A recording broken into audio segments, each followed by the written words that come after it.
일단 본문 자체가 어려운 부분이라 그래서 고민을 많이 했는데 저희 교회에 구약학 박사님들이 두 분 계시잖아요. 우리 이한영 목사님, 차준희 목사님. 그래서 제가 전화를 했어요. 전화해서 어떻게 설교해야 될까 물어봤더니 저한테 그래요. 왜 이걸 하려고 그러냐고. 보통 다른 목사님들이 어려운 거 어려워서 안 하는데 왜 이걸 하려고 그러냐고. 저도 힘들어요. 근데 안 할 수가 없잖아요. 오늘 설교해야 되는 부분이 이 부분이에요. 특별히 이 스가랴서를 그래서 설교하기가 굉장히 잘 설교를 안 하는데 더군다나 이 환상 부분은 더 안 한대요. 저는 해야 되니까 또 준비를 해야죠. 본문 준비하는 것도 어려웠지만 그보다 이제 그러다 보니까 이제 서론 부분을 어떻게 시작해야 될까 생각하다가 참 어려워서 오늘 새벽까지 고민했어요. 그러다가 새벽 고민하는 어느 순간 예배 시간이 가까웠는데 갑자기 저의 머리를 스치고 지나가는 이야기 하나가 생각이 났어요. 하나님께 나의 지혜를 주셨구나. 옛날에 들은 이야기 하나 있어요. 20세기 전반을 대표하는 위대한 설교자였던 조지 트루엣이라는 분이 있어요. 목사님이신데 텍사스에서 목회하셨던 분이에요, 미국에. 근데 이분이 그 텍사스에서 가장 부자인 그러한 그 석유회사의 사장인 이 부자가 자기 집으로 이 목사님을 초대를 했어요. 그래서 초대를 해서 아주 가장 부자니까 얼마나 집이 좋겠어요. 저택으로 초대를 받고 식사를 한 후에 이 부자가 그 목사님에게 자기가 가지고 있는 걸 자랑하고 싶은 거예요. 그래서 다 보이는 옥상에 발코니에 올라가서 자기가 가지고 있는 재산들을 다 보여주는 거예요. 동쪽을 가리키면서 거기에 있는 그 유전들, 지금도 석유가 나오는 큰 넓은 유전을 보여주면서 목사님 저 유전이 제 거예요. 25년 전에 저는 맨몸으로 왔는데 저는 이제 저 유전을 소유하게 됐습니다. 그리고는 반대편을 보여주더니 거기에 큰 넓은 목장이 있고 거기에 많은 양과 소들이 소와 말들이 있는 거예요. 저 목장도 이제 제 겁니다. 또 앞을 이렇게 가르치면서 다른 쪽을 가르치면서 거기에 있는 정글과 같은 숲풀과 같은 아름다운 자연을 보여주면서 목사님 저것도 제 겁니다. 저는 이곳에 와서 정말 열심히 일했고 최선을 다해 일했고 결과로 이렇게 이런 재산을 가지게 되었습니다. 자랑한 거죠. 잠자코 그 얘기를 듣던 트루엣 목사님이 그 부자의 손에 어깨를 얹고는 이렇게 얘기했다 그럽니다. 한 손으로 하늘을 가리키면서 당신은 정말 엄청난 재산을 모았군요. 그동안 수고하셨습니다. 그런데 저 하늘에는 재산이 얼마나 있습니까? 저 하늘에는 재산이 얼마나 있습니까? 얼마나 있을까요? 여러분, 우리가 인생을 살아가는데 가장 중요한 것은 방향이 아닐까 생각해요. 어디를 보고 사는가? 어느 방향을 보고 사는가? 혹시 우리가 땅만 보고 살다가 정말 중요한 하늘을 잊어버린 것은 아닌가? 하늘을 보고 살아야죠. 하늘을 봐야 하늘 문이 열립니다. 하늘을 바라보고 하늘 문이 열린 사람과 하늘 문이 닫혀 있는 사람은 인생을 살아가는 모습이 달라요. 하늘 문이 닫힌 사람들은요, 눈앞에 보이는 조그만 돌뿌리에 걸려 넘어져도 이제 나는 망했다, 내 인생은 끝났다, 절망 가운데 사로잡히게 됩니다. 그러나 하늘 문이 열려 있는 사람, 하늘을 바라보고 사는 사람은요, 낭떠러지에서 떨어져도 나는 안 죽을 거야. 나는 여기에 떨어져도 나는 죽지 않을 거야. 나에게는 분명히 살아날 길이 있을 거야. 절망하지 않는 거죠. 하늘문이 닫힌 데 살아가는 사람들은 눈에 보이는 현실밖에 없어요. 그래서 눈에 보이는 것들이 잘못되면 그러면 그 자리에 좌절하고 절망할 수밖에 없는 겁니다. 그러나 하늘문이 열려 있는 사람은 우리의 눈에 보이는 이 세상의 환경이 비록 우리로 하여금 절망케 한다 하더라도 눈에 보이지 않는 하늘문이 열려 있기에 하늘로부터 내리는 하나님의 은혜가 우리를 붙들어 주지 않을까요? 그래서 그 하나님으로 말미암아 새로운 힘을 얻고 살아가는, 그러기에 예수 믿는 사람들은 이 땅에 살지만 그러나 우리의 눈은 언제나 하나님을 향해 들고 살아가는, 세상만 보고 살지 마세요. 여러분의 초점을 세상에 눈에 보이는 것에만 맞추지 마세요. 사람들만 바라보며 살지 마세요. 그러니까 우리 인생에 스트레스가 많잖아요. 하나님 보아야 됩니다. 하나님 보아야죠. 하늘이 열려 있어야 됩니다. 하늘을 보는 것, 여러분, 여기에서 사실은 하나님이 우리에게 주시는 새로운 은혜가 시작되거든요. 오늘 본문을 보시면 오늘 본문 계속 스가랴를 보고 있죠. 어두운 밤이에요. 이스라엘 역사의 어두운 밤입니다. 바벨론 포로에서 하나님의 은혜로 귀환하기는 했지만 여전히 그들이 맞닥뜨리는 삶의 현실은 만만하지 않아요. 경제적으로 어려웠습니다. 모든 산업의 기반은 무너져 있고, 그리고 농사지을 땅도 없이 땅이 완전히 황무지로 황폐되어져 버린, 거기에다 성벽은 무너져서 치안도 엉성하고요. 그리고 주위에 호시탐탐 자기들을 노리는 주위에 있는 적들이 그들을 둘러싸고 있습니다. 성전 공사를 해야 되겠는데 방해합니다. 늘 괴롭힙니다. 그래서 그들은 행복하지 못했습니다. 삶의 환경은 그들을 절망 속으로 몰아넣고 있습니다. 이러한 이스라엘 백성들 보시면서 하나님께서 스가랴 선지자를 통해서 무엇을 보여주시나요? 하늘 문을 여시는 거예요. 하늘 문을 여시고 하나님께서 하늘의 신비한 환상을 보여주시는 거예요. 8개나. 지금 여러분 지난 주간에 큐티하면서 여러분들이 보았던 1장부터 6장까지의 내용이, 5장까지의 내용이 모두가 다 이 환상에 관한 것이고요. 오늘 우리가 읽었던 6장으로 들어오면서 마지막 8번째 환상을 하나님께서 보여주시는 겁니다. 그 옛날 어두운 역사 속에 이스라엘 백성들을 위하여 하늘의 문을 여시고 보여주셨던 환상, 그들을 하나님께서 위로하시고 그들 가운데 함께 하시는 하나님의 은혜를 보여주시려고 보여주셨던 그 환상이 오늘 예배를 드리며 말씀을 듣는 우리들 마음속에도 이 환상이 보여질 수 있기를, 하늘 문이 열려지며 이 귀한 하나님의 신비가 보여질 수 있기를 주님의 이름으로 축복합니다. 어떻게 시작하고 있죠? 그 환상을 한번 볼까요? 1절 보세요. 내가 또 눈을 들어본 즉 내 병거가 두 산 사이에서 나오는데 그 산은 구리산이더라. 이렇게 나와요. 환상이 눈을 들어보니까 환상이 보이는 겁니다. 여기 내가 눈을 들어본 즉 이 말은 4번에 걸쳐서 환상 가운데 나오고 있어요. 이 표현은 지금 스가랴가 어두운 역사적 현실 속에서 눈을 들어서 소망 되시는 하나님을 바라보았다라는 겁니다. 항상 우리의 눈이 어디 있느냐에 따라 하나님이 우리에게 주시는 환상을 보느냐 보지 못하느냐 결정되는 겁니다. 하나님이 하늘 문을 여신 곳을 바라보았더니 어떤 일이 있어요? 내 병거가 두 산 사이에서 나왔다, 이렇게 나옵니다. 하늘 문이 열린 거예요. 하늘 문이 열리면서 거기에서 4대의 병거가 나옵니다. 여기 나오는 두 산이 어떤 산인가 잘 모르겠어요. 잘 모르겠는데 분명한 게 있어요. 이곳은 하늘로 통하는 문이에요. 하늘의 문인 겁니다. 하나님께서 그 하늘의 문을 여시고 하나님의 새로운 역사를 보여주시는데 4대의 병거가 하늘문이 열리면서 나오는 거예요. 이어지는 2절 3절 보세요. 첫째 병거는 붉은 말들이, 둘째 병거는 검은 말들이, 셋째 병거는 흰 말들이, 넷째 병거는 어룽지고 건장한 말들이 메었는지라. 여러분 구약에 나오는 이 병거라고 하는 것은요 전쟁용 병거입니다. 당시 병거는 오늘로 따지면 탱크와 같은 거죠. 전쟁을 위한 가장 강력한 무기였고요, 강력한 통치력을 의미하기도 했습니다. 앞에 말이 있고 뒤에 아주 강하게 만들어진 그러한 병거가 있습니다. 첫째 병거는 붉은 말들이, 둘째 병거는 검은 말들이, 세 번째는 하얀 말들이, 네 번째는 어룽진, 즉 알록달록한 말들이 매여 있습니다. 우리 성경을 보면요, 우리 성경은 개역개정에서는 4번째 병거를 어룽지고 건장한 말이 끌고 있다라고 얘기해서 4번째 말만 건장한 걸로 우리들이 볼 수 있는데, 그런데 원래 뜻을 보면 원래 의미는 4마리가 다 건장한 거예요. 4마리가 다 건강한 거예요. 그러니까 여러분 보세요. 하늘문이 열리면서 건강한 말들이 끄는 강력한 4대의 병거가, 마차가 지금 세상을 향해 물밀듯 달려오는 거예요. 여러분 뭔가 느껴지지 않습니까? 뭔가 새로운 일이 일어나게 되는 거예요. 새로운 일이. 더군다나 여기에서 그 산을 표현하는데 두 산이 구리산이다 그랬어요. 이 구리산이라고 하는 것은요 구리광산이 아니에요. 구리광산인 것이 아니라 아침 여명에 이제 해가 뜨면서 그 붉은 해가 떠오를 때 그 해의 붉은 빛이 산에 비쳐서 마치 구리처럼 붉게 보이는 거예요. 이스라엘의 산은 민둥산이에요. 나무가 없어요. 거기는 모든 것이 바위와 그리고 흙으로 이루어져 있기 때문에 해가 뜰 때마다 바위의 그 산의 색깔이 바뀌어요. 아침에는 모든 산들이 붉게 물드는 거예요.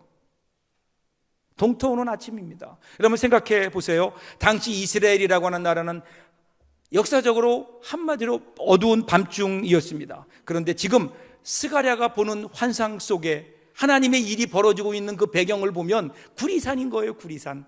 붉게 물든 거예요. 이제 해가 뜨고 있어요. 어두운 밤을 지나 동이 터오고 있는 거예요. 뭔가 이제는 여명이 밝았고 하나님의 새로운 역사가 시작되었다. 하나님께서 이 땅을 향한 새로운 역사를 하나님께서 시작하셨다. 어두운 밤을 뚫고 새로운 새벽이 밝아오고 있다. 지금 이 환상을 보여주시는 거예요. 아마도 이것을 바라보는 스가랴의 가슴은 뛰기 시작했을 겁니다. 자, 그런데 문제는요, 가슴은 뛰는데 머리가 잘 이해가 안 되는 거예요. 의미를 알 수 없죠. 도대체 저게 무슨 의미인가? 그래서 옆에 있는 천사에게 물었어요. 모를 때는 물어야 됩니다. 모르는 거를 아는 척하고 있다가 우리의 신앙이 성숙해지지 않아요. 모르면 어떻게 해요? 물으세요. 물었더니 천사가 대답하잖아요. 대답하여 이르되 이는 하늘의 내 바람인데 온 세상에 주 앞에 섰다가 나가는 것이라 하더라. 여기 바람은 그 히브리어로 루아흐라는 겁니다. 이 말이 뭐냐? 이 성경에서 여러 용도로 사용되고 있어요. 이 바람이 도대체 무엇인가? 근데 중요한 것은 이 바람이 무언가 하는 것보다 중요한 것은 그 다음에 나오는 말이에요. 주 앞에 서 있다가 나가는 것이에요. 그러니까 쉽게 보세요. 자, 지금 스가랴가 본 게 뭐예요? 물론 병거예요. 그런데 그 병거가 무엇처럼 나가는가? 바람처럼 나가는 거예요. 바람이에요. 세상을 향하여 부는 강력한 바람인 거예요. 근데 그 바람이 어디에 있다 나가는 거예요? 하나님께로부터 부는 바람인 거예요. 바람이 불고 있어요. 여러분, 우리가 인생을 살다 보면요, 이런 우리 인생에 바람이 불어와요. 여러 가지 바람이 불어오지 않나요? 때로는요, 질병이라고 하는 바람이 불어올 때도 있어요. 역경이라고 하는 바람이 불어올 때도 있어요. 실패라고 하는 바람이 불어올 때도 있어요. 그러면 우리 인생 불행이에요. 근데 때로는 치유의 바람도 불어요. 때로는 따뜻한 은혜의 바람도 불어와요. 사랑의 바람도 불어와요. 축복의, 성공의 바람도 불어와요. 그러면 우리 인생은 성공인 거예요. 자, 중요한 것은 이 바람이 어디로부터 불어오느냐는 거예요. 이 바람이 불어오는 곳이 어디일까요? 하나님께로부터 불어온다는 거예요. 우리 인생의 인류의 역사 가운데 불어오는 모든 바람들, 하나님께로부터 그 바람이 불어온다는 거예요. 그래서 이것을 아는 우리 예수 믿는 사람들, 하나님의 사람들, 믿음의 사람들은요, 그러기에 우리 인생의 고난의 바람이 불어올 때 어떻게 해요? 하나님 앞에 엎드리는 거예요. 우리 생각으로, 내 계산으로 이 바람을 어떻게 하면 피할 수 있을까 생각하는 사람은 예수 믿는 사람 아니에요. 이 바람이 하나님께로부터 불어오기 때문에, 이 고난의 바람이 하나님께로부터 오기 때문에 그 바람의 근원이 하나님 앞에 나가서 무릎 꿇는 거예요. 그리고 기도하는 거예요. 이길 수 있게 해달라고. 우리 인생 가운데 훈훈한 훈풍이 불어오나요? 그러면 하나님을 향하여 감사하는 거예요. 은혜를 주신 하나님께 감사하는 겁니다. 이 바람, 그 바람이 지금 불고 있는 거예요. 자, 근데 오늘 본문에 나오는 바람은 어떤 바람인가요? 6절 7절 보세요. 검은 말은 북쪽 땅으로 나가고 흰 말은 그 뒤를 따르고 어룽진 말은 남쪽 땅으로 나가고 건장한 말은 나가서 땅에 두루 다니고자 하니 그가 이르되 너희는 여기서 나가서 땅에 두루 다니라 하며 곧 땅에 두루 다니더라. 쉽게 얘기하면요, 검은 그 말이 끄는 병거가 북쪽을 향해 가요. 그랬더니 그 뒤를 따라서 하얀 말이 끄는 병거가 그 뒤를 따라가요. 북쪽으로 가요. 그 다음에는 어룽진 말이 끄는 병거가 남쪽 땅으로 내려갑니다. 그러니까 북쪽으로 두 개의 병거가 가고 남쪽으로 하나가 가요. 나머지 하나는 어디 간지 모르겠어요. 관심이 없어요. 그러니까 중요한 게 아니에요. 그런데 왜 동서남북으로 안 가고 북쪽과 남쪽으로만 갔을까? 간단해요. 동쪽은 뭐죠? 동쪽은 사막이에요. 사람이 안 살아요. 그리고 또 서쪽은, 왼쪽은 어딜까요? 왼쪽은 바다예요. 이스라엘의 지형이 그래요. 그러니까 이스라엘은 항상 위아래밖에 없어요. 그래서 북쪽으로 향해 올라간 거예요. 북쪽. 왜 북쪽으로 올라갔을까? 그리고 왜 남쪽으로 내려갔을까? 그 다음에 여러분 8절을 보시면요, 그가 내게 외쳐 이르되, 외쳐 말하여 이르되 북쪽으로 나간 자들이 북쪽에서 내 영을 쉬게 하였느니라 하더라. 이렇게 나와요. 자, 북쪽으로도 가고 남쪽으로도 갔는데 남쪽에 간 사람들은 그거에 대한 보고가 없어요. 어떻게 됐는지 몰라요. 북쪽에서만 소식이 오고 북쪽에만 관심을 갖고 있는 거예요. 자, 근데 어떤 임무를 했는가 하면 내 영을 쉬게 하였느니라 라는 평가를 내립니다. 쉬게 하였다, 이 말은요, 히브리어로 보면 머문다 라는 거예요. 영어로 얘기하면 settle down이에요. 그러니까 지금 이 세틀 다운이다, 이 말은 머문다, 이 얘기는 뭐냐면요, 하나님의 영이, 하나님의 바람이, 하나님의 메신저가, 하나님이 보내신 병거가 북쪽으로 올라가서 북쪽에 있는 지역에 있는 사람들에게 머물면서 영향력을 준다는 거예요. 그 가운데 역사한다고 하는 의미인 거예요. 역사한다. 특별히 북쪽에 어떤 사람들에게 역사했을까요? 여러분, 지금 스가랴서를 쓴 이유가 뭐죠? 스가랴는 바벨론 포로로 잡혀갔던 사람들이 돌아와서 그들이 해야 되는 일이 있어요. 그 일이 성전을 재건하는 일이에요. 성전을 재건하는데 쉽지 않은 거예요. 물질도 모자라고요, 사람도 모자라고요, 물자도 모자라고요. 그리고 여러 가지 면에서 이 일을 이루는데 너무 힘이 든 거예요. 힘이 붙이는 거예요. 그래서 지금 하나님께서 그 사람들이 그 성전을 짓다가 다시 재건했다가 16년 동안 짓지 못했어요. 그냥 버려둔 상태에서 공사가 중단되었다고요. 그랬다가 지금 시작한 지 얼마 안 돼요. 시작은 했지만 여전히 모자라는 거예요. 여전히 힘이 들어요. 힘에 붙이는 거예요. 누가 필요할까? 사람이 필요해요. 물자가 필요해요. 성전 건축을 하려고 해야 되니까요. 그것을 위해서 지금 하나님께 스가랴 선지자를 통해서 이스라엘 백성들을 격려하시는 거거든요. 그런 의미에서 지금 하나님께서 그의 영들을 보내셔서, 천사들을 보내셔서 북쪽에 머물며 그들에게 역사했다라고 하는 것은요, 여전히 지금 북쪽에 아직도 남아있는 바벨론의 포로로 잡혀갔던 사람들, 그리고 또 하나는 전쟁이나 여러 가지 상황 때문에 그 땅에 살지 못하고 흩어져서 북쪽에 살고 있는 유대인 디아스포라, 흩어져 있는 유대인 공동체, 유대인들, 그들 가운데 역사하신다는 거예요. 여러분, 지금 그 사람들은요, 나름대로 세월이 흐르면서 자리 잡고 살고 있어요. 잘 살아요. 안정된 삶을 살고 있는 거예요. 거기에 반해서 지금 예루살렘으로 돌아간다고 하면 예루살렘에 먹을 게 없다는 소식을 이미 알고 있잖아요. 거기에 장사할 만한 시장도 없고요, 돈 벌 만한 어떤 산업의 기반도 없고요, 땅을 농사 지을 만한 땅도 없는 거예요. 그런데 여기는 먹고 살 수 있는 기반이 있어요. 그러니까 사람들이 안 내려가요. 예루살렘에 가지 않는 겁니다. 소극적으로 그냥 여기에 있기를 원하는 거예요. 그러니까 하나님께서 지금 하나님의 영을 보내시는 거예요. 하나님께서 성령의 바람을 그들에게 불어 넣으시는 거예요. 그들의 마음을 감동하는 거예요. 어떻게 하려고요? 돌아오게 하려고요. 바벨론에 머물지 말고 예루살렘으로 내려오라고요.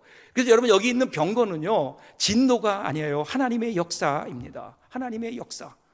자신의 삶의 무게에 눌려서 자기의 삶에 만족하며 그냥 그곳에서 그렇게 안일한 삶을 살고 있었던 그런 하나님의 사람들을 향해서 그들의 마음을 감동하는 거예요. 하나님의 역사의 자리로 나오라고요. 성전을 재건하는 그 자리로 나오라고요. 하나님이 일하시는 그 자리에 좀 뛰어들어 보라고요. 하나님께서 그들을 찾아가셔서 그들의 마음을 감동하시는 겁니다. 새로운 역사를 이루어내시는 하나님의 창조 작업입니다. 새로운 바람이에요. 새로운 역사의 바람이에요. 자, 이제 보세요. 환상 후에 하나님 말씀이 임합니다. 우리가 보았던 마지막 그 환상의 결과가 나와요. 10절 보세요. 10절은 공동 번역으로 제가 읽어볼게요.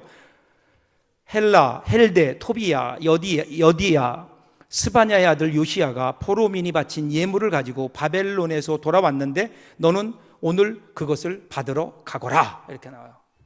나중에 여러분 가셔서 10절을 개역개정을 읽어보시면 무슨 말인지 잘 몰라요. 그래서 제가 이걸 알기 쉽게 얘기한 거예요. 자, 쉽게 이해되죠? 바벨론으로부터 돌아왔어요. 누가요? 몇몇 사람들이 돌아왔어요. 여러분 잘 보세요. 지금 하나님께서 북쪽으로 병거를 보내셨어요. 그래서 그들 가운데 역사하게 하셨어요. 그들 가운데 머물며 역사하게 하셨어요. 그 결과로 지금 사람들이 돌아온 거예요. 몇몇 사람들이 최근에 돌아온 거예요. 그런데 그냥 왔나요? 아니에요. 그들의 손에 물질을 쥐고 온 거예요. 이어지는 11절 보세요. 은과 금을 받아 면류관을 만들어 여호사닥의 아들 대제사장 여호수아의 머리에 씌우고, 이렇게 나와요. 은과 금을 받아라, 이렇게 나와요. 여기 바벨론에서 금방 돌아온 세 사람, 헬데와 도비야와 여다야를 만나서 그들로부터 은과 금을 받아라, 이렇게 얘기해요. 받는다라고 하는 의미는 당연히 받아야 할 것을 받는 거예요. 그러니까 지금 뭐냐면 이것은 이 네 명이 바치는 이 은과 금은 하나님께 드리는 헌금이에요.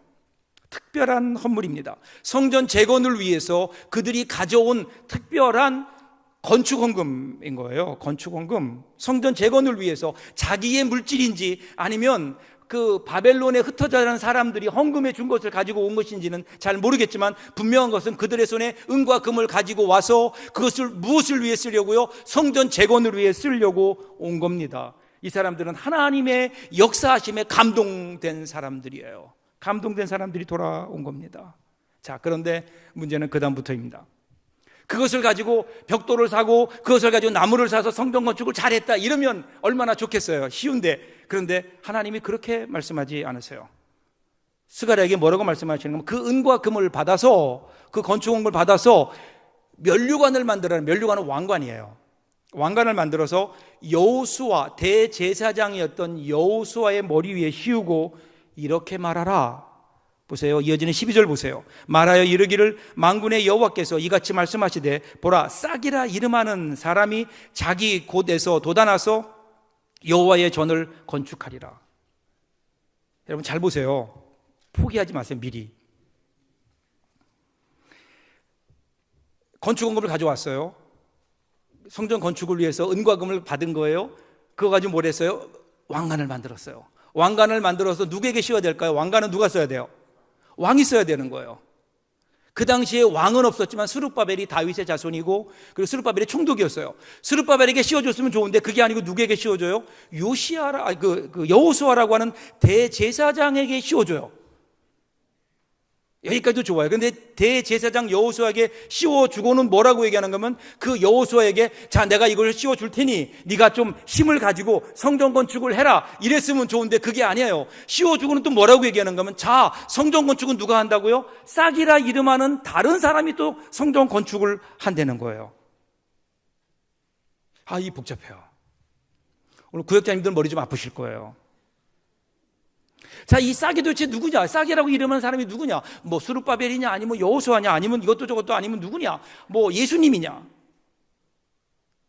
근데 여러분 분명한 게 하나 있어요. 왜 성경은 이렇게 복잡하게 기록할까요? 성경이 왜 이렇게 이것을 애매하게 불투명하게 얘기하고 있을까요? 여기서 우리가 분명히 기억해야 되는 게 있어요.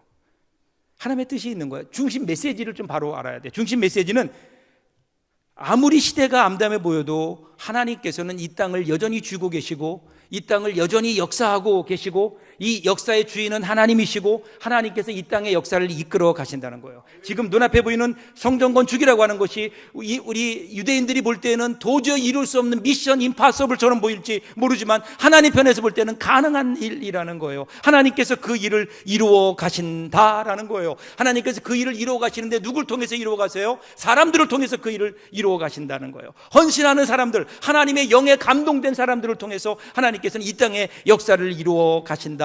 이것이 대표하는, 이것이 의미하는 바가 뭐냐면 싹이라는 거예요. 싹. 이 싹이라는 표현이 하나님의 의중을 잘 보여주잖아요. 여러분 싹이 뭔가요? 여러분 겨울이 되면 나무들이 잎을 다 떨구죠. 그리고 날씨가 추워지면서 얼어붙게 되면 그러면 죽은 것 같아요. 겨울 나무들은 죽었는지 살았는지 구별할 길이 없어요. 그런데 어느 때 알게 되는 줄 아세요? 봄이 돼요. 봄이 되면 봄바람이 불어요. 땅이 녹아요. 봄바람이 불기 시작하면 거기에서 살아있는 생명은, 거기에서 뭐가 나오는 줄 아세요? 싹이 나와요. 싹이 움트기 시작하는 거예요. 생명인 거예요. 생명. 연푸른 새싹은 너무 아름답고 신비합니다. 그 안에 생명이 있거든요. 생명이. 바로 그 싹을 지금 얘기하는 겁니다. 역사를 곰곰이 살펴보세요. 성경에 남아있는 역사나 인류 역사를 보십시오. 그러면 이 땅에 얼어붙을 때가 있어요. 이 땅에 절망할 수밖에 없는 역사의 어두운 밤이 있습니다. 그러면 그때 하나님께서는요, 언제나 하나님의 사람, 이 싹들을 보내셔서 거기에서 새로운 역사가 일어나게 하시고, 그 싹을 통해서 온 세상을 구원하시고 하나님의 백성을 구원하시는 역사들이 우리 가운데 분명히 있잖아요. 모세를 보십시오. 430년 동안 이집트에서 포로 생활하고 있던, 그 노예 생활하고 있던 이스라엘 백성들을 하나님께서는 모세를 통해서, 모세라고 하는 싹을 통해서 출애굽이라고 하는 엄청난 역사를 이루어 가시잖아요. 무엇보다 우리 예수님이 이 싹의 완전한 모습을 보여주지 않으셨나요? 죄로 인해서 죽을 수밖에 없는, 죽음의 기운이 꽉 차 있는, 누구라도 죽을 수밖에 없는, 아무런 소망도 없이 이렇게 살다가 죽으면 지옥에 갈 수밖에 없는 죄와 사망의 권세로 가득 찬 이 세상을 구원하시기 위해서 이 땅에 싹으로 오셔서 그래서 생명의 싹을 틔우시고 죽음을 이기시고 부활의 권세를 가지시고 부활의 싹을 틔우심으로 이 세상에 새로운 생명의 역사를 이루어내시고, 그것도 단순히 이 땅에서 삶이 아니라 영원한 삶, 영원한 영생의 길을 열어놓으신 예수 그리스도의 십자가, 그 싹, 예수님 그 싹으로 오셨잖아요. 이 싹이 예수님으로 끝날까요? 이 싹을 경험한 사람들, 이 싹의 생명력을 경험한 사람들, 그 사람들 마음속에 소망을 품어요. 생명을 품어요.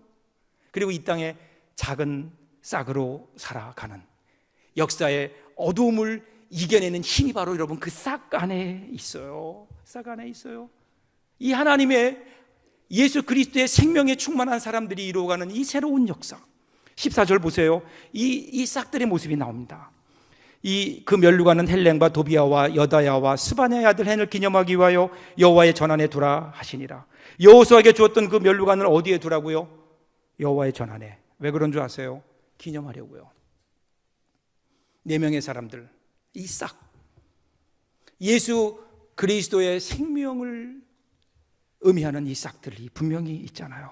여러분, 그 당시에도 성전을 지어야 되겠다라고 생각하는 사람은 너무나 많았을 거예요. 누구나 다 성전을 짓자, 예루살렘 성전을 건축하자는 거에는 그 누구도 반대하지 않았습니다. 문제는 헌신하는 사람들이었어요. 이 일을 위해서 내가 앞장서겠습니다, 내가 헌신하겠습니다라는 사람이 없을 때에 그들은 그들의 은과 금을 가지고 하나님께 드렸어요. 그래서 그들을 통해서 성전 건축이 다시 시작될 수 있었고 완성될 수 있었던 거죠. 그러니까 하나님께서 이들을 귀하게 보시는 겁니다. 이것으로 끝인가요? 아니에요. 마지막 15절 보세요. 먼데 사람들이 와서 여호와의 전을 건축하리니 만군의 여호와께서 나를 너희에게 보내신 줄을 너희가 알리라. 먼데 사람들까지 나오네요. 레우킴, 누굴까요? 아직도 오지 않은 사람들, 바벨론에 아직도 남아있는 디아스포라 유대인들, 이런저런 이유로 삶의 핑계를 대며 돌아오지 않는, 여전히 바벨론에 있으면서 예루살렘을 모른 척하고 살아가는 유대인들, 그런데 그들이 돌아올 거라는 거예요. 우리가 알지 못했던 그들이 돌아올 거다. 하나님의 부르심에 응답한 사람들, 하나님의 영에 감동한 사람들이 돌아와서 결국은 그 일을 이루어 갈 것이다. 그런데 여러분, 이것으로 끝일까요? 아니에요. 사도행전 2장 39절 보세요. 이 약속은 너희와 너희 자녀와 모든 먼데 사람 곧 우리 주 하나님이 얼마든지 부르시는 자들에게 하신 것이라 하고. 여러분, 이게 언젠가요?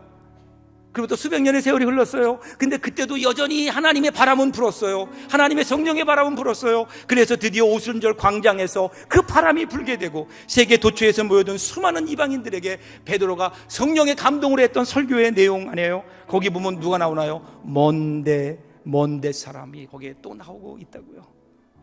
그 사람들, 스가랴에서 시작된 이 바람이 오순절 다락방까지 거기에서 새로운 싹이 또 틉니다. 그 교회잖아요. 이 복음의 싹이. 그리고 이 땅에는 새로운 교회가 세워지기 시작했고, 여러분, 그때 불었던 그 바람이, 싹을 틔웠던 그 바람이 거기서 그치지 않고 오늘까지 바람이 불어서 어디까지 왔을까요? 오늘 이곳까지 이르는 것 아닙니까? 오늘 이 자리가 성령의 바람이 부는, 저와 여러분의 심령 속에 아직도 그동안 싹트지 못했던 우리 속에 새로운 신앙의 싹이 오늘 이 하나님 말씀을 들으면서 우리 마음 속에 그 싹이 터져날 수 있기를 주님의 이름으로 축복합니다. 더 이상 바벨론에 머물지 말라고요. 삶 속에 묻혀 살지 말라고요. 세상 속에 묻혀 살지 말라고요. 제발 좀 일어나서 새로운 생명력을 가지고 싹을 틔우며 하나님의 자리, 하나님의 일이 이루어지는 자리, 예루살렘으로 좀 돌아오라고요. 그래서 정말 하나님의 사람답게 살아보라고요. 오늘 저와 여러분이 하나님 앞에 결단해야 되지 않을까요? 생명력을 가진 싹으로 살겠습니다. 하나님의 역사를 이루는 이 시대에 하나님이 귀히 쓰시는 귀한 싹들로 살아가시기를 주님의 이름으로 축복합니다. 기도하겠습니다.